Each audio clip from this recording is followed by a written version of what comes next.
Financial प्लॅनिंगचे 5 फायदे. सगळ्यात पहिला फायदा म्हणजे भविष्यात येणारे अनपेक्षित खर्च किंवा नियोजित खर्चांसाठी आपण नेहमीच तयार असतो. फायनान्शियल प्लॅनिंगचा दुसरा फायदा म्हणजे फ्युचरसाठी आपण आजपासून किती अमाऊंट बाजूला काढणं गरजेचं आहे याचा आढावा आपल्याला फायनान्शियल प्लॅनिंगमुळे मिळतो. फायनान्शियल प्लॅनिंगचा तिसरा फायदा म्हणजे आज आपली फायनान्शियल कंडिशन काय आहे आणि भविष्याच्या तरतुदीसाठी आपण अजून किती जोमाने काम करणं गरजेचं आहे याचा देखील आढावा आपल्याला फायनान्शियल प्लॅनिंगमुळे मिळतो.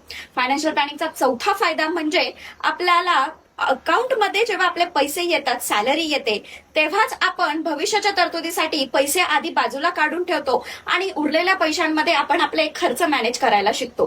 फायनान्शियल प्लॅनिंगचा पाचवा फायदा म्हणजे आपला माइंड हा स्टेबल आणि स्टेडी असल्यामुळे आपण नेहमीच आनंदी फील करतो. तुम्हालाही फायनान्शियल प्लॅनिंग बद्दल अधिक माहिती हवी आहे तर मला नक्की कॉन्टॅक्ट करा.